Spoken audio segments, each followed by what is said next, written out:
नमस्कार दोस्तों, कैसे हैं आप सब लोग। उम्मीद है आप सब अच्छे होंगे और अपनी तैयारी को बड़े बेहतरीन ढंग से कर रहे होंगे। आज हम आपके सामने लेकर आए हैं एक इम्पोर्टेंट वीडियो और ये हो जाता है जो हमारी सीरीज चल रही है इंडियन ज्योग्राफी की। और इंडियन ज्योग्राफी की ये हो जाती है 4th नंबर की क्लास। इससे पहले हमने अपने चैनल पर इससे पहली 3 क्लासें जो हैं वो अपलोड कर दी हैं। अगर आपने अभी तक नहीं देखी हैं तो आप हमारे चैनल पर विजिट करेंगे, वहाँ पर आपको इससे पहले सभी वीडियो मिल जाएंगे जो आपके यूपीपीसीएस आरओ और अदर एग्जाम से रिलेटेड हो जाएंगे। इसके अलावा हमारे चैनल पर जो है एक मैराथन क्लास अभी अपलोड हुई है हाल फिलहाल में, वो भी आप देख सकते हैं। और उसमें जो है इंडियन पॉलिटी के बारे में बड़े अच्छे से समझाया हुआ है और इंडियन पॉलिटी का एक भी जो है पार्ट नहीं बचेगा, उसमें से एक भी क्वेश्चन नहीं बचेगा। सारा जो है डिटेल वाइज हमने कवर कराया हुआ है उस इंडियन पॉलिटी में। और इंडियन पॉलिटी की ऐसी क्लास आपने अभी तक नहीं देखी होगी जिस तरह की वो क्लास है, ठीक है। तो कुछ भी आपका जो है वहाँ से नहीं बचेगा। वो इंडियन पॉलिटी की इस तरह की मैराथन है, लगभग 7 से 8 घंटे की वो मैराथन है, आपको एक बार जरूर देखनी चाहिए। और चलिए दोस्तों, शुरू करते हैं आज का हमारा इंपॉर्टेंट वीडियो। और वीडियो शुरू करने से पहले अगर अभी तक आपने हमारे चैनल को सब्सक्राइब नहीं किया है तो आप सब्सक्राइब कर सकते हैं, वीडियो को अपने दोस्तों में भी शेयर कर सकते हैं इसी तरह के बेहतरीन कंटेंट देखने के लिए। और आज का जो हमारा टॉपिक है ये हो जाता है भारत के परिवहन से संबंधित। अब परिवहन से संबंधित है तो परिवहन की क्या क्या इंपॉर्टेंट डिटेल हो जाती है, परिवहन कितने तरह का होता है, वो सभी चीज़ें आपको यहाँ पर देखने को मिल जाएंगी। तो चलिए देर बिल्कुल नहीं करेंगे, शुरू करेंगे आज का हमारा इंपॉर्टेंट वीडियो भारत के परिवहन से संबंधित। सारी चीज़ें विद डिटेल यहाँ पर हम कवर कर रहे हैं और इसकी जो है लास्ट में एक मैराथन वीडियो हम डाल देंगे। और यहाँ हो जाता है हमारा भारत के परिवहन के 4 साधन उपलब्ध हैं। जो भारत में परिवहन है उसमें 4 साधन आपको देखने को मिलेंगे। सबसे पहले देखने को मिलेगा सड़क परिवहन, ठीक है। सड़कें हैं जितनी भी हमारी वो सब जो है सड़क परिवहन के अंतर्गत आ जाती है। एक जो सबसे बड़ा एक हो जाता है हमारा रेल परिवहन, तीसरा हो जाता है वायु परिवहन और एक हो जाता है हमारा जल परिवहन। ये 4 तरह के जो परिवहन हैं आपको भारत में देखने को मिलेंगे। सड़क पर चल रहे हैं, बसें चल रही हैं, कारें चल रही हैं, रेल चल रही है, ठीक है। तो रेल चल रही है, मेट्रो भी है आजकल, और पैसेंजर भी हैं, एक्सप्रेस भी हैं, सभी तरह की जो भी ट्रेन है वो सब जो है ट्रेन रेल परिवहन के अंतर्गत आ जाएगी। वायु में आपके हेलीकॉप्टर हैं, हवाई जहाज़ हैं, ठीक है। तो ये सभी जो है आपकी आ जाती है वायु परिवहन में। और इसके अलावा जो जल परिवहन है उसमें आपके बड़े बड़े जहाज़ हो जाते हैं और नाव हो जाती हैं और भी बहुत सारी जो हैं देखने को मिल जाएंगी जल परिवहन के अंतर्गत। तो ये सबसे पहला जो हमारा पार्ट है वो हो जाता है सड़क परिवहन का। तो सड़क परिवहन को हम समझेंगे विद डिटेल। और सड़क जो परिवहन है ये आपका आज से शुरू नहीं हुआ है, इसकी शुरुआत जो है पहले से ही हो गई है। पहले यानी सिंधु घाटी सभ्यता के काल से ही भारत में सड़कों के निर्माण की जो सुदीर्घ परंपरा चली आ रही है, ठीक है। ये जो सड़क बनाने का, सड़क निर्माण का जो कार्य है ये आज से नहीं है। ये जो सड़क निर्माण का कार्य है ये आज से नहीं है, ये आपका देखने को मिलेगा सिंधु घाटी सभ्यता के काल से। तो सिंधु घाटी सभ्यता में जितने भी आपकी सड़कें थी वो चौड़ी होती थी और एक दूसरे को समकोण पर काटती थी, ये सब हमने पढ़ रखा है, ठीक है। इसके अलावा मध्य युग में शेरशाह सूरी तथा मुगल सम्राटों ने भी सड़क निर्माण में गहरी रुचि ली थी। शेरशाह सूरी के नाम से आपने देखा होगा ग्रैंड ट्रैंक रोड जो है वो आपकी शेरशाह सूरी ने बनवाई थी, ये भी आप जानते हैं। इसके अलावा आधुनिक युग में ब्रिटिश शासकों और विशेषकर जो लॉर्ड डलहौजी द्वारा सड़कों के निर्माण और विकास पर विशेष ध्यान दिया गया था। और ये वही लॉर्ड डलहौजी हो जाते हैं जिन्होंने 1853 में जो है नींव रखी थी भारत में रेल की, ठीक है। तो रेल ट्रांसपोर्ट की या रेल की जो चली थी हमारी मुंबई से ठाणे के बीच में, वो जो है आपकी डलहौजी की ही देन हो जाती है 1853 के दौरान। इसके अलावा वर्तमान की बात करते हैं तो वर्तमान में भारत जो है विश्व की दूसरे सबसे बड़ी सड़क प्रणाली वाला देश माना जाता है।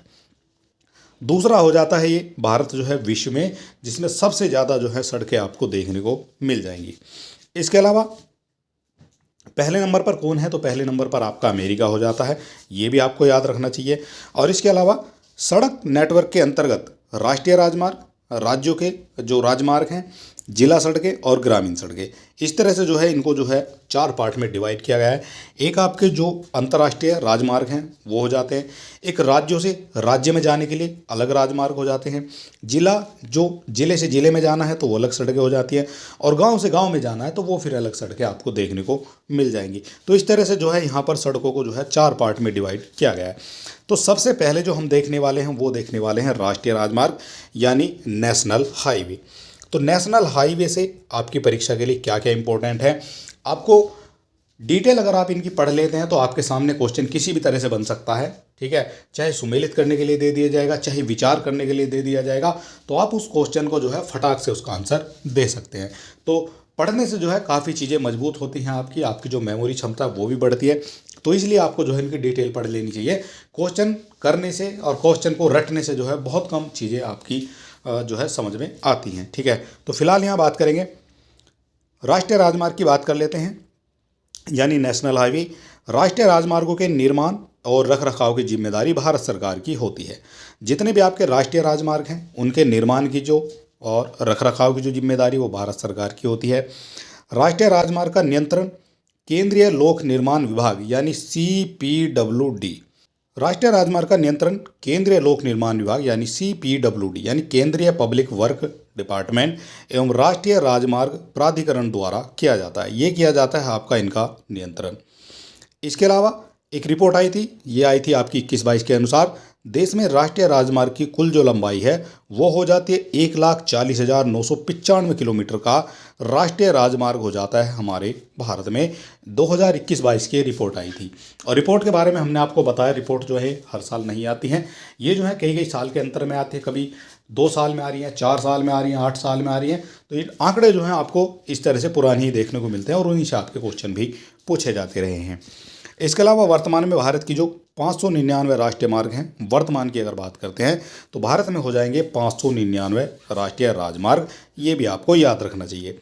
सड़क परिवहन और राजमार्ग मंत्रालय के अनुसार भारत का सबसे लंबा जो राजमार्ग है वो हो जाता है नेशनल हाईवे 27 हो जाता है EW, पोरबंदर से सिलचर हो जाता है। इसकी लंबाई की बात करते हैं तो ये हो जाता है 4112.62 किलोमीटर की इसकी लंबाई मानी जाती है।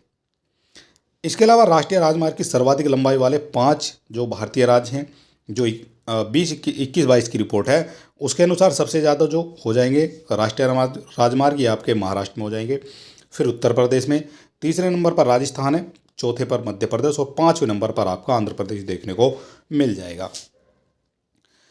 इसके अलावा यहाँ पर बताया गया पश्चिम बंगाल में अवस्थित NH 327 भी ये 1.20 किलोमीटर यानी 1.20 किलोमीटर का जो है ये हो जाता है, ठीक है। यानी कि पूरी तरह से 1.5 किलोमीटर का भी नहीं है, 1.20 किलोमीटर का ये हो जाता है, और भारत का सबसे छोटा राष्ट्रीय राजमार्ग ये माना जाता है। और ये मेचीपुल जो पश्चिम बंगाल से भारत की नेपाल सीमा तक ये स्थित हो जाएगा, ठीक है। ये चीज़ आपको याद रखनी है। सबसे बड़ा जो हाईवे है, सबसे छोटा जो है वो भी आपको याद रखना है, और सबसे बड़ा वाला भी आपको याद रखना है। इसके अलावा एक क्वेश्चन आपका बनता है स्वर्णिम चतुर्भुज से, जो 2001 में प्रारंभ की गई थी, एक राष्ट्रीय राजमार्ग परियोजना है जिसके द्वारा देश के 4 प्रमुख महानगरों उसमें दिल्ली, मुंबई, चेन्नई और कोलकाता को सड़क राजमार्ग के द्वारा जोड़ा गया था। तो ये कौन सा हो जाता है, ये हो जाता है स्वर्णिम चतुर्भुज, ठीक है। तो ये भी आपको याद रखना है। और इसकी अगर आप डिटेल वाली वीडियो पढ़ना चाहते हैं तो आप हमारे चैनल पर विजिट करेंगे, वहाँ आपको ROR की प्लेलिस्ट में जो है डिटेल वाली वीडियो मिल जाएंगी इनकी, और वहाँ हमने बड़े अच्छे से जो है इनको और भी ज़्यादा तरीके से विद मैप जो है हमने वहाँ पर समझाया हुआ है ज्योग्राफी की वीडियो में। इसके बाद यहाँ पर जो हमारा अगला क्वेश्चन बनता है ये बन जाएगा, स्वर्णिम चतुर्भुज योजना के अंतर्गत भारत के 4 महानगर, इनमें आपके मुंबई, दिल्ली, मुंबई, चेन्नई, कोलकाता को 5,846 किलोमीटर लंबे राजमार्ग द्वारा आपस में जोड़ा गया है, ठीक है। तो ये चीज़ आपको समझनी है, 5,846 किलोमीटर लंबे राजमार्ग द्वारा इसको जोड़ा गया है। और एक यहाँ पर नोट लिखा गया है, भारत माला परियोजना राष्ट्रीय राजमार्ग विकास परियोजना है जिसका प्रथम चरण आया था 2017 में, ये प्रारंभ हो जाता है। यानी प्रथम चरण जो इसका आया है वो आया है आपका 2017 में, ठीक है। तो ये सारी चीज़ें जो हैं आपको पता होनी चाहिए, और आपकी परीक्षा की दृष्टि से ये जो है सभी इम्पोर्टेंट भी माने जाते हैं। इसके अलावा यहाँ कहा गया है राष्ट्रीय राजमार्ग विकास मंत्रालय विकास कार्यक्रम के अंतर्गत पूर्व पश्चिम गलियारे के द्वारा सिलचर जो असम में है और पोरबंदर गुजरात से तथा जो गलियारे के द्वारा श्रीनगर को कन्याकुमारी से ये जोड़ता है। कुछ इस तरह से ये बन जाएगा, ठीक है। ऐसे ये जो है यहाँ पर बनता है जो आपका स्वर्णिम चतुर्भुज है। और इसके अलावा ये कन्याकुमारी को जोड़ता है और ये एक दूसरे को झांसी में, ये क्वेश्चन आपका बनता है यहाँ पर, ये जो आपके राष्ट्रीय राजमार्ग हैं ये एक दूसरे को कहाँ पर काटते हैं, तो ये जो है उत्तर प्रदेश के झांसी में काटते हैं। और उत्तर प्रदेश की सभी परीक्षाओं के लिए ये क्वेश्चन बड़ा ही इंपॉर्टेंट हो जाता है, क्योंकि सभी स्टूडेंट को जो ये क्वेश्चन नहीं पता होता है, ठीक है। तो यहाँ पर जो है स्टूडेंट कन्फ्यूज हो जाते हैं और उत्तर प्रदेश की जगह मध्य प्रदेश को यहाँ पर लगाकर चले आते हैं ज़्यादातर स्टूडेंट, ठीक है। लेकिन आपको पता होना चाहिए जो दोनों ये गलियारे हैं ये जो एक दूसरे को काटते हैं वो झांसी में काटते हैं उत्तर प्रदेश के। इसके अलावा अगला क्वेश्चन बनता है हमारा उत्तराखंड के गढ़वाल में जोशीमठ को ओली से जोड़ने वाला जो रोपवे है, रज्जू मार्ग जिसको कहा जाता है, एशिया के सबसे बड़े रोपवे में से एक माना जाता है, ठीक है। तो ये हो जाता है जोशीमठ का ओली से जोड़ने वाला रोपवे। इसके बाद हमारा जो दूसरा है ये हो जाता है राजकीय राजमार्ग। पहले आपने देखा राष्ट्रीय यानी नेशनल, अब हम देंगे स्टेट हाईवे। तो स्टेट हाईवे की बात करते हैं। सामान्यतः राज्य की राजधानी को जिला मुख्यालय से जोड़ने वाली सड़कों को राजकीय राजमार्ग कहा जाता है, ठीक है। तो ये हो जाएंगी जो हमारी राज्य की राजधानी है उनके मुख्यालय को जो जोड़ने वाली सड़क है उनको राजकीय राजमार्ग कहा जाता है, ठीक है। ये आपको याद रखना है यहाँ पर।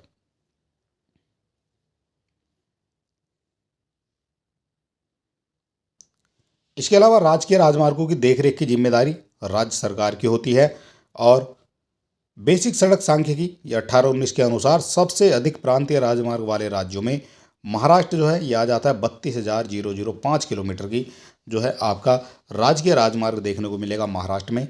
दूसरे नंबर पर आ जाता है आपका कर्नाटक, तीसरे पर आ जाता है गुजरात, 4 नंबर पर आ जाएगा राजस्थान और 5 नंबर पर आ जाता है आपका आंध्र प्रदेश, ठीक है। तो ये भी आपको याद रखना है इस तरह से। उत्तर प्रदेश में जो प्रांतीय राजमार्ग की लंबाई है ये हो जाती है 7,427 किलोमीटर। उत्तर प्रदेश ही हमारे लिए इम्पोर्टेंट है, उत्तर प्रदेश ही हमसे पूछा जाएगा। उत्तर प्रदेश में जो प्रांतीय राजमार्ग की लंबाई है ये 7,427 किलोमीटर की हो जाती है। जिले के प्रमुख स्थलों को आपस में जोड़ने वाले मार्गों को जिला सड़कें कहा जाता है। जो जिले के प्रमुख स्थलों को आपस में जोड़ते हैं, जो जिले हैं उनके प्रमुख जो मुख्यालय उनको जोड़ेंगे तो उनको कहा जाएगा जिला सड़कें। जिला सड़कों की देखरेख की जिम्मेदारी ये आपकी जिला प्रशासन की होती है, ठीक है। और देश में ग्रामीण सड़कों का निर्माण या रख रखाव जो है ग्राम पंचायतों के द्वारा किया जाता है। ये सारी चीज़ें आपको यहाँ पर याद रखनी है। वर्तमान में देश में कुल यात्री यातायात 87% व माल यातायात का 60% सड़क परिवहन यानी राजमार्गों द्वारा संपन्न किया जाता है। यात्री जो है उसमें से 87% जो है वो सड़क के मार्ग द्वारा चलते हैं और माल यातायात की बात करेंगे तो 60% टोटल का जो है 60% वो आपको सड़क परिवहन के मार्ग से ही संपन्न होता हुआ दिखाई दे जाएगा। इसके अलावा वर्ष 1960 में सीमा सड़क संगठन यानी BRO जिसको बॉर्डर रोड ऑर्गेनाइजेशन के नाम से जाना जाता है, इसकी स्थापना की गई है और इसका जो उद्देश्य है वो सीमावर्ती क्षेत्रों में सड़कों के निर्माण को बढ़ावा देना हो जाता है। सड़कों के निर्माण को बढ़ावा देना है और सीमा सड़क संगठन का जो मुख्यालय ये हो जाता है आपका नई दिल्ली में। सीमा सड़क संगठन का मुख्यालय नई दिल्ली में स्थित है। प्रधानमंत्री ग्राम सड़क योजना ये आपकी 25 दिसंबर 2000 के देश के सभी गांवों को पक्की 12 सड़कों से जोड़ने की योजना थी। यह आई थी आपकी प्रधानमंत्री ग्राम सड़क योजना। कब आई है? 25 दिसंबर सन 2000 में आई है। और आपको ये भी आपसे कई बार आपकी परीक्षाओं में क्वेश्चन बनता है जो प्रधानमंत्री ग्राम सड़क योजना है ये कब से शुरुआत इसकी की गई थी, ठीक है। तो यहाँ से आपको याद रखना है।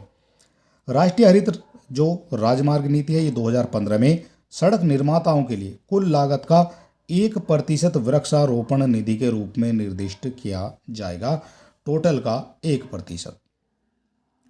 इसके बाद हमारा आ जाता है सब दूसरे नंबर पर यहाँ पर रेल परिवहन। अभी हमने देखा है सड़क परिवहन, अब ये हमारा आ जाता है यहाँ पर दूसरा टॉपिक रेल परिवहन।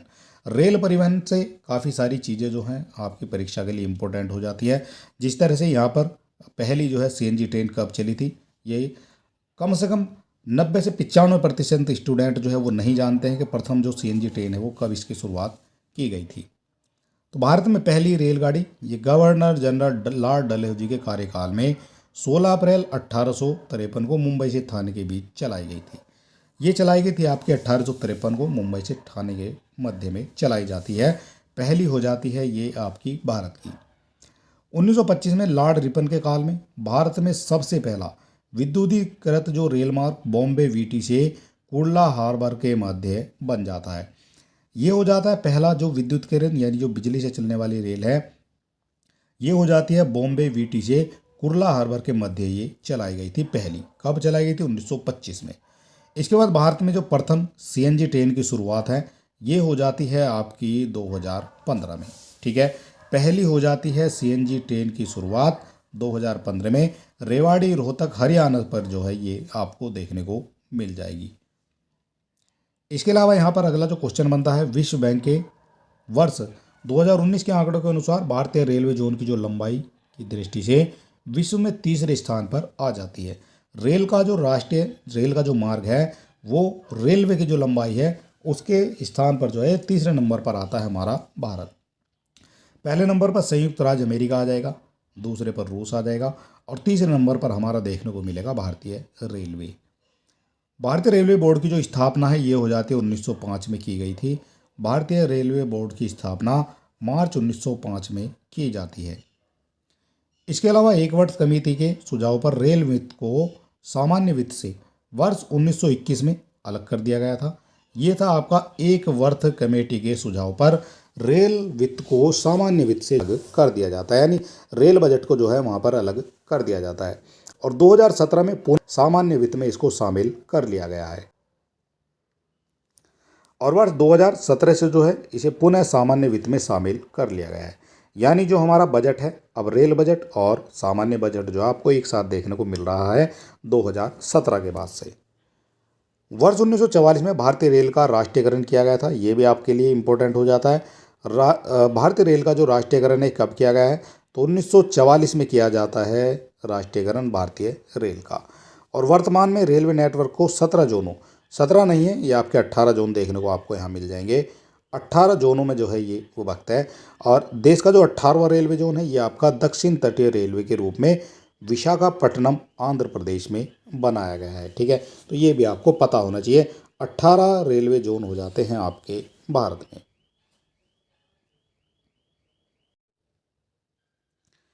इसके बाद इसके गठन की जो घोषणा है ये हो जाती है 2019 में की गई है इसके गठन की घोषणा। ठीक है, 2019 में इसके गठन की घोषणा की है और अभी हाल फिलहाल में आपको जो है 19वां भी देखने को मिल सकता है, लेकिन जो है इसकी अभी घोषणा जो है नहीं हुई है। अभी आपको याद रखना है 18 जोन और ये जो 19वां है ये आपको जम्मू कश्मीर में देखने को मिल सकता है आपका 19वां रेलवे का जोन। इसके अलावा यहाँ पर बात की गई है भारत में 3 प्रकार की रेलवे लाइन देखने को मिलती हैं। 3 प्रकार की रेलवे लाइन, सबसे बड़ी एक आपकी बड़ी रेलवे लाइन होती है जिसको ब्रॉड कहा जाता है। ये हो जाती है 1.676 मीटर की चौड़ाई की हो जाती है पहली। दूसरी हो जाती है मीटर लाइन, इसको कहा जाता है ये 1 मीटर की हो जाती है जिसको मीटर लाइन कहा जाता है। और एक हो जाती है छोटी लाइन, ये होती है 762 मिलीमीटर या 610 मीटर की हो जाती है जिसको नैरो कहा जाता है, नैरो लाइन। एक हो जाती है ब्रॉड लाइन, एक मीटर लाइन और एक हो जाती है आपकी नैरो लाइन।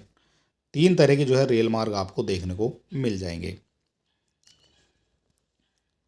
इसके बाद रेलवे जोन और उनके मुख्यालय, रेलवे जोन और उनके मुख्यालय कहाँ कहाँ ये भी आपको पता होना चाहिए। तो मध्य रेलवे ये हो जाता है आपका मुंबई में। पूर्वी रेलवे ईस्टर्न रेलवे ये कोलकाता में हो जाता है। नॉर्दर्न रेलवे ये हो जाता है आपका नई दिल्ली में। उत्तर पूर्वी जो नॉर्दर्न ईस्ट रेलवे है ये आपका गोरखपुर में हो जाएगा। ये हो जाता है पूर्वी सीमांत रेलवे, ये मालीगांव गुवाहाटी में। एसआर चेन्नई में हो जाता है। दक्षिण मध्य रेलवे ये सिकंदराबाद में हो जाता है। दक्षिण पूर्वी रेलवे कोलकाता में। पश्चिमी रेलवे ये आपका हो जाता है मुंबई चर्च गेट में जो पश्चिमी रेलवे है। पूर्व मध्य रेलवे हाजीपुर में है। उत्तर पश्चिमी रेलवे जयपुर में है। पूर्वी तटीय रेलवे ये आपका तटवर्ती रेलवे ये आपका भुवनेश्वर में है। उत्तर मध्य रेलवे ये आपका प्रयागराज में हो जाएगा। इसके बाद दक्षिण पश्चिमी रेलवे ये हुबली में कर्नाटक में हो जाएगा। पश्चिम मध्य रेलवे ये आपका जबलपुर में है। दक्षिण पूर्व मध्य रेलवे बिलासपुर में हो जाएगा। कोलकाता मेट्रो रेलवे हो जाता है कोलकाता में, और दक्षिण तटीय रेलवे जो है ये आपका विशाखापट्टनम में हो जाएगा। इसके अलावा भारत की पहली सीएनजी प्राकृतिक गैस इंजन वाली ट्रेन रेवाड़ी रोहतक डेमू सेवा, इसका नाम है रेवाड़ी रोहतक डेमू सेवा, ये हो जाती है भारत की पहली सीएनजी यानी प्राकृतिक गैस से चलने वाली ट्रेन। विवेक एक्सप्रेस ये आपकी 4205 किलोमीटर की हो जाती है, डिब्रूगढ़ से कन्याकुमारी तक जो है ये चलती है, और ये विवेक अब एक्सप्रेस है देश की सबसे लंबी दूरी तय करने वाली रेलगाड़ी। कोंकण रेलवे महाराष्ट्र के रोहा को गोवा के मंडगांव से होते हुए कर्नाटक के मैंगलोर को ये जोड़ती है। इसके अलावा भारत सरकार जो रेल मंत्रालय की मुंबई से अहमदाबाद के बीच बुलेट ट्रेन चलाने की योजना पर जापान के सहयोग से कार्य आरंभ हो चुका है। ये चलाई जा रही है मुंबई से अहमदाबाद के बीच में बुलेट ट्रेन जो है चलाने की योजना है, और ये जापान के सहयोग से चलाई जा रही है। यहाँ बात करेंगे जो भाप और स्टीम से चलने वाला देश का पहला सबसे पुराना इंजन था, ये हो जाता है फेरी क्वीन। कई बार ये क्वेश्चन आपसे पूछा गया है वनडे एग्जाम में, ठीक है। तो फेरी क्वीन हो जाता है भाप से चलने वाला हमारे देश का पहला इंजन। भारत की पहली सेमी हाई स्पीड ट्रेन जो गतिमान है ये हो जाती है 5 अप्रैल 2016 से, किंतु यह जो है WAP-5 इंजन से युक्त है, और इंजन रहित भारत की प्रथम सेमी हाई स्पीड ट्रेन जो है ये हो जाती है वंदे भारत यानी ट्रेन 18 इसको कहा जाता है।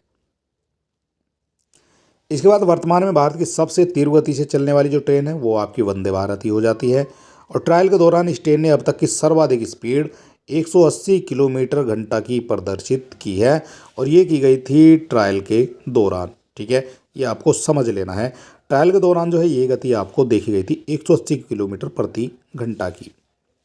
प्रचालन है तो गतिमान और वंदे भारत दोनों ही ट्रेनों की अधिकतम जो गति है वो 160 किलोमीटर निर्धारित की गई है। इसके अलावा वंदे भारत एक्सप्रेस 15 फरवरी 2019 से दिल्ली से वाराणसी के बीच में चलाई गई थी, ये हो जाती है वंदे भारत एक्सप्रेस। पहली की बात हो रही है तो ये 15 फरवरी 2019 से दिल्ली से वाराणसी के बीच में चलाई जाती है। गतिमान एक्सप्रेस की बात करते हैं, ये 5 अप्रैल 2016 को दिल्ली के हजरतगंज निजामुद्दीन स्टेशन से आगरा कैंट के बीच में चलाई गई है। और इसके अलावा भारत में मेट्रो रेल का जो प्रारंभ है ये आपका कोलकाता में किया गया था, ये भी आपको पता होना चाहिए। आपको ये भी पता होना चाहिए कि हमारे चैनल पर ये सीरीज चल रही है UPPSS RO के लिए, और सारी जो इम्पोर्टेंट क्लासें हैं वो यहाँ पर अपलोड की जा रही हैं, और इनकी जो है हमारी जो सीरीज चल रही है, हमने इंडियन कॉन्स्टिट्यूशन को जो कंप्लीट करा दिया है उसकी मैराथन भी आपको देखने को मिल जाएगी चैनल पर। इसके अलावा ये अब हमारी चल रही है इंडियन ज्योग्राफी, और इंडियन ज्योग्राफी के बाद जो है हम आपको वर्ल्ड ज्योग्राफी और तीनों प्रकार की हिस्ट्री, आपको एंशिएंट हिस्ट्री, मेडिएवल हिस्ट्री और एक आपकी मॉडर्न हिस्ट्री, तीनों हिस्ट्री आपको कवर करा दी जाएगी। इसके अलावा जो आपकी इकोनॉमी है यानी अर्थशास्त्र है वो भी कवर करा दिया जाएगा, और उसके बाद जो है आपकी भारतीय जनगणना और काफ़ी सारे जो भी आपके टॉपिक बचेंगे वो जो है धीरे धीरे सारे आपको कवर यहाँ पर करा दिए जाएंगे।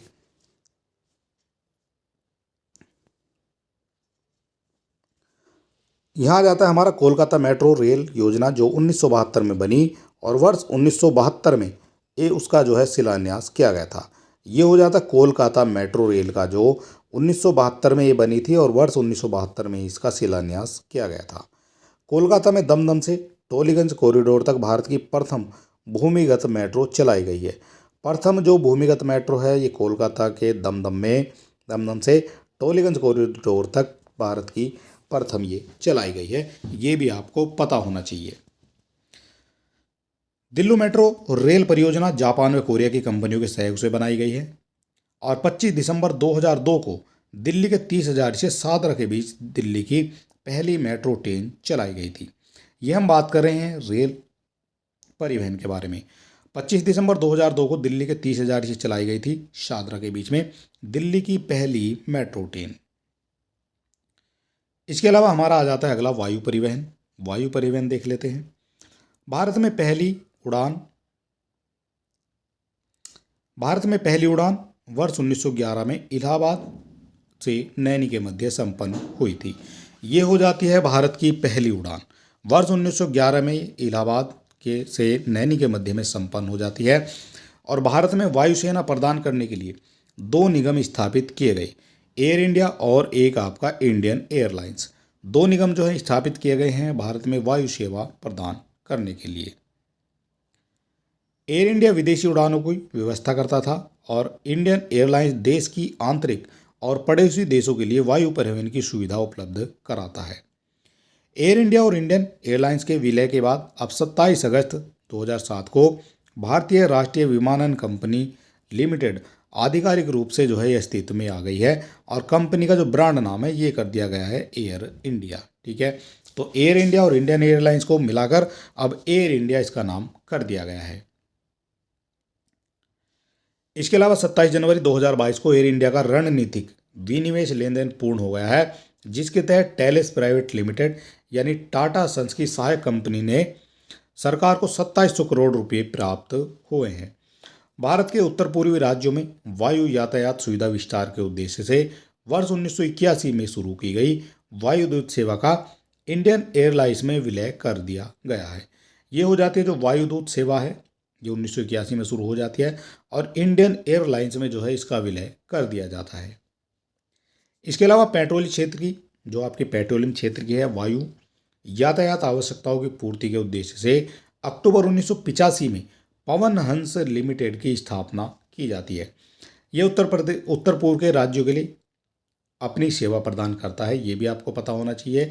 ये हो जाती है 1985 में पवन हंस लिमिटेड की स्थापना की गई है और ये उत्तर पूर्व के राज्यों के लिए अपनी सेवा प्रदान करता है। इसके बाद भारतीय विमानन प्राधिकरण का जो गठन है ये हो जाता है 1 अप्रैल 1995 में। 1 अप्रैल 1995 में भारतीय विमानन प्राधिकरण का गठन किया गया है। यह प्राधिकरण देश में अंतर्राष्ट्रीय जो हवाई अड्डे हैं, घरेलू हवाई अड्डे और नागरिक विमानन जो टर्मिनलों का प्रबंध करता है। सार्वजनिक निजी हिस्सेदारी स्वामित्व वाला भारत का सर्वप्रथम ग्रीनफील्ड जो आपका विमानन है ये हो जाता है कोचीन विमानपत्तनम। ये हो जाता है सार्वजनिक निजी हिस्सेदारी स्वामित्व वाला भारत का प्रथम ग्रीनफील्ड विमानपत्तनम, ये हो जाता है कोचीन पत्तनम। इसके अलावा यहाँ कहा गया देश के जो प्रमुख अंतर्राष्ट्रीय हवाई अड्डे हैं तो ये भी आपको देख लेने चाहिए। इंदिरा गांधी जिसको ISBT के नाम से जाना जाता है ये आपका हो जाता है नई दिल्ली में। छत्रपति शिवाजी अंतर्राष्ट्रीय हवाई अड्डा मुंबई में हो जाएगा। नेताजी सुभाष चंद्र बोस हवाई अड्डा कोलकाता में हो जाएगा। और ये क्वेश्चन जो है सुमेलित करने के लिए आपको दे दिए जाते हैं, ठीक है, आपको बताना होता है ये कहाँ कहाँ पर हैं। नेताजी सुभाष चंद्र बोस ये आपका कोलकाता में हो जाएगा। बाबा साहब अम्बेडकर अंतर्राष्ट्रीय हवाई अड्डा नागपुर में हो जाएगा। सरदार वल्लभ भाई पटेल अंतर्राष्ट्रीय हवाई अड्डा अहमदाबाद में हो जाएगा। लाल बहादुर शास्त्री अंतर्राष्ट्रीय हवाई अड्डा वाराणसी में है। तिरुचिरापल्ली अंतर्राष्ट्रीय हवाई अड्डा ये आपका तिरुचिरापल्ली में ही हो जाएगा। इसके अलावा कोयम्बटूर अंतर्राष्ट्रीय हवाई अड्डा ये कोयम्बटूर में हो जाएगा। जयपुर अंतर्राष्ट्रीय हवाई अड्डा जयपुर में हो जाएगा। मंगलुरु अंतर्राष्ट्रीय हवाई अड्डा हो जाता है आपका मंगलुरु में। इसके अलावा यहाँ पर कहा गया है जो कैंपगोड़ा अंतर्राष्ट्रीय हवाई अड्डा ये आपका बेंगलुरु में ही हो जाता है। वीर सावरकर अंतर्राष्ट्रीय हवाई अड्डा पोर्ट ब्लेयर में हो जाता है। कोचीन अंतर्राष्ट्रीय हवाई अड्डा हो जाता है आपका कोची में। राजीव गांधी अंतर्राष्ट्रीय हवाई अड्डा हो जाता है आपका हैदराबाद में। कालीकट अंतर्राष्ट्रीय हवाई अड्डा कोझिकोड केरल में हो जाएगा। और लोकप्रिय गोपीनाथ बारदोली जो अंतर्राष्ट्रीय हवाई अड्डा ये आपका हो जाता है गुवाहाटी में। अन्ना अंतर्राष्ट्रीय हवाई अड्डा चेन्नई में हो जाएगा। देवी अहिल्याबाई होलकर अंतर्राष्ट्रीय हवाई अड्डा इंदौर में हो जाता है। चौधरी चरण सिंह जो अंतर्राष्ट्रीय हवाई अड्डा है ये हो जाता है लखनऊ में। और शेख उल आलम अंतर्राष्ट्रीय हवाई अड्डा जो हो जाता है आपका श्रीनगर में। और यहाँ पर जो है अगला हमारा परिवहन आ जाता है जल परिवहन। 3 तरह के परिवहन हम जो है कंप्लीट कर चुके हैं। चौथा परिवहन आ जाता है हमारा जल परिवहन। और जल परिवहन के अंतर्गत आपको जल परिवहन 2 प्रकार का होता है। एक होता है आपका आंतरिक अथवा अंतर्देशीय जल परिवहन और दूसरा होता है जहाजरानी जो है परिवहन। 2 तरह का जो है जल परिवहन आपको यहाँ पर देखने को मिल जाएगा। आंतरिक जल परिवहन को घोषित करने के उद्देश्य से सरकार द्वारा 111 जलमार्गों को राष्ट्रीय जलमार्गों का दर्जा दिया गया है। ये हो जाता है आंतरिक जल परिवहन के द्वारा जो है घोषित किया गया है। और 111 जलमार्गों को राष्ट्रीय जलमार्ग का दर्जा दिया गया है। इसके अलावा यहाँ कहा गया भारत के जो प्रमुख राष्ट्रीय राजमार्ग हैं इनमें आपका नेशनल वाटरवे हो जाता है 1 जो प्रयागराज से हल्दिया तक हो जाता है। स्थापना हो जाती है 1986 में। नेशनल वाटरवे हो जाता है सादिया से धुबरी जो ब्रह्मपुत्र नदी पर है, ये हो जाता है आपका 1988 में। नेशनल वाटरवे हो जाता है आपका कोलम से कोट्टापुरम केरल में 1993 में ये हो जाएगा। इसके अलावा नेशनल वाटरवे 4 आ जाएगा, काकीनाडा से मरकानम, ये गोदावरी कृष्णा नदी का क्षेत्र है वहाँ हो जाएगा, और 2008 में इसकी स्थापना हो जाती है। नेशनल वाटरवे 5 हो जाता है जो गेवनखली तलचर पारादीप के बीच में है, पश्चिम बंगाल तथा उड़ीसा में, और ये हो जाता है आपका 2008 में। नेशनल वाटरवे हो जाता है 16 लखीमपुर बंगा में, और ये 2016 में आपको देखने को मिल जाएगा इसकी स्थापना। इसके अलावा उत्तर प्रदेश में सर्वाधिक लंबा जो आंतरिक जलमार्ग ये विद्यमान है आपका उत्तर प्रदेश में, ठीक है, ये भी आपको पता होना चाहिए। और यहाँ कहा गया है जहाजरानी जो परिवहन है ये कौन सा हो जाता है, जहाजरानी परिवहन। तो यहाँ कहा गया है देश के 7,516.6 किलोमीटर लंबे समुद्र तट पर 12 प्रमुख बंदरगाह और लगभग 205 छोटे बंदरगाह देखने को आपको मिल जाएंगे। मुंबई नावा सेवा ये हो जाता है आपका JNPT, एक हो जाता है आपका दीनदयाल जो कांडला है, मुर्मू गोवा हो जाता है, न्यू मैंगलोर और कोचीन ये पश्चिम तट के बंदरगाह यहाँ पर देखने को मिल जाएंगे। जबकि पूर्वी तट की बात करते हैं तो बड़े बंदरगाहों में कोलकाता, हल्दिया, पारादीप, विशाखापट्टनम, चेन्नई, कामराजार जिसको एन्नोर कहा जाता है, और VO चिदम्बरार ये आपके तूतीकोरिन, ये सभी जो हैं आपके पूर्वी घाट के हो जाते हैं। भारत का 13वां प्रधान बंदरगाह महाराष्ट्र राज्य में स्थापित किए जाने का निर्णय भारत सरकार द्वारा लिया गया है, और एक बंदरगाह महाराष्ट्र में दहानू के निकट वधावन में स्थापित किया जाएगा। मुंबई पश्चिमी समुद्र तट पर एक प्राकृतिक बंदरगाह है, और यह भारत का सबसे बड़ा बंदरगाह भी माना जाता है। तो मुंबई हो जाता है, मुंबई पश्चिमी समुद्र तट पर एक प्राकृतिक बंदरगाह भी ये हो जाता है। कांडला पश्चिमी जो समुद्री तट पर गुजरात राज्य में कच्छ की खाड़ी में स्थित एक ज्वारीय बंदरगाह है जिसे मुक्त व्यापार क्षेत्र घोषित किया गया है। इसके अलावा कुछ और इंपॉर्टेंट पॉइंट हमारे यहाँ पर हो जाते हैं। चेन्नई तमिलनाडु में अवस्थित भारत का सबसे बड़ा कृत्रिम बंदरगाह है, ये आपको पता होना चाहिए। चेन्नई तमिलनाडु में अवस्थित भारत का सबसे बड़ा कृत्रिम बंदरगाह स्थित हो जाएगा। चेन्नई एक खुला सागरीय बंदरगाह है, ये भी आपको पता होना चाहिए। कोचीन केरल बंदरगाह लैगून पर स्थित है, और कोचीन शिपयार्ड लिमिटेड भारत का सबसे बड़ा शिपयार्ड है, ये भी आपको याद रखना पड़ेगा। जो कोचीन शिपयार्ड है ये भारत का सबसे बड़ा शिपयार्ड हो जाता है। और यहाँ दिखाए गए हैं भारत के प्रमुख जो बंदरगाह हैं कौन कौन से हो जाते हैं, देख लेते हैं। तो सबसे पहले कोलकाता से हल्दिया हो जाता है जो हुगली नदी पर है, ये पश्चिम बंगाल में हो जाएगा। सुमेलित करने के लिए जो है इस तरह के क्वेश्चन आपको दिए जाते हैं। चेन्नई में हो जाएगा, ये बंगाल की खाड़ी में हो जाएगा, और ये हो जाता है आपका तमिलनाडु जो है ये आपका राज्य हो जाएगा। मुंबई जो आपका हो जाएगा मुंबई बंदरगाह, ये आपका रससागर में है और महाराष्ट्र में देखने को मिल जाएगा।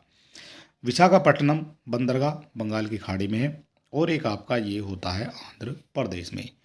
कोचीन बंदरगाह ये अरब सागर में है, और ये हो जाता है आपका केरल में। पारादीप बंदरगाह बंगाल की खाड़ी में है, उड़ीसा में स्थित हो जाएगा। इसके अलावा जो आपका तूतीकोरिन बंदरगाह है ये हो जाता है बंगाल की खाड़ी में, तमिलनाडु में स्थित हो जाता है। मुर्मू गोवा बंदरगाह अरब सागर में है, और ये गोवा में स्थित हो जाएगा। कांडला हो जाता है अरब सागर में, गुजरात में स्थित हो जाएगा। नावासोवा अरब सागर में है, महाराष्ट्र में स्थित हो जाएगा। न्यू मैंगलोर ये आपका कर्नाटक में अरब सागर में हो जाएगा, और एन्नोर हो जाता है आपका बंगाल की खाड़ी, और ये तमिलनाडु में स्थित हो जाएगा। इसके बाद जो एन्नोर इसको कामराज बंदरगाह के नाम से भी जाना जाता है। देश का प्रथम सबसे बड़ा कंप्यूटराइज एवं निगमित बंदरगाह बन गया है। कौन सा बन गया है देश का प्रथम सबसे बड़ा कंप्यूटराइज एवं निगमित बंदरगाह? तो ये हो जाता है आपका एन्नोर, और एन्नोर को ही जो है कामराज बंदरगाह के नाम से जाना जाता है।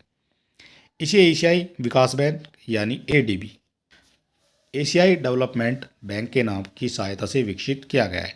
ADB की सहायता जो है इसको विकसित किया गया है, और दाहेज जो गुजरात में है देश का प्रथम बंदरगाह ये हो जाता है, जो रसायनों के निपटान हेतु स्थापित किया गया है। दाहेज है ये देश का प्रथम ऐसा बंदरगाह है जिसमें रसायनों के निपटान हेतु ये स्थापित किया गया है। भारत का सबसे बड़ा जहाज तोड़ने का जो यार्ड है शिप रिसाइकिलिंग यार्ड, ये हो जाता है अलंग गुजरात में। इस तरह के क्वेश्चन आपसे पूछे जाते हैं आपकी परीक्षा में। कोचीन शिपयार्ड लिमिटेड की जो स्थापना है ये हो जाती है आपकी 1972 में की गई थी, कोचीन शिपयार्ड लिमिटेड की स्थापना। और ये देश का जहाज निर्माण और मरम्मत का सर्वाधिक क्षमता वाला शिपयार्ड भी माना जाता है। और चलिए दोस्तों, आज का जो हमारा वीडियो है इस समाप्त होता है। कल हम आपको कराएंगे यहाँ पर भारत के उद्योग, भारत के उद्योग से क्या क्या इंपॉर्टेंट हो जाएगा वो सब आपको जो है यहाँ पर देखने को मिल जाएगा। और काफ़ी आंकड़े हैं जिनसे आपके क्वेश्चन पूछे जाते हैं। एक मैप की भी कल हम बात करेंगे और दूसरा भी एल्युमिनियम के मैप की बात करेंगे। तो ये जो सभी आपको देखने को मिलेगा कल की वीडियो में, ठीक है। तो कल हम आपको बताएंगे भारत के उद्योगों के बारे में। और आज के लिए इतना ही। अगर अभी तक आपने हमारे चैनल को सब्सक्राइब नहीं किया तो आप सब्सक्राइब कर सकते हैं, वीडियो को अपने दोस्तों में भी शेयर कर सकते हैं। और चलिए दोस्तों, मिलते हैं नेक्स्ट वीडियो में। तब तक के लिए नमस्कार, जय हिंद।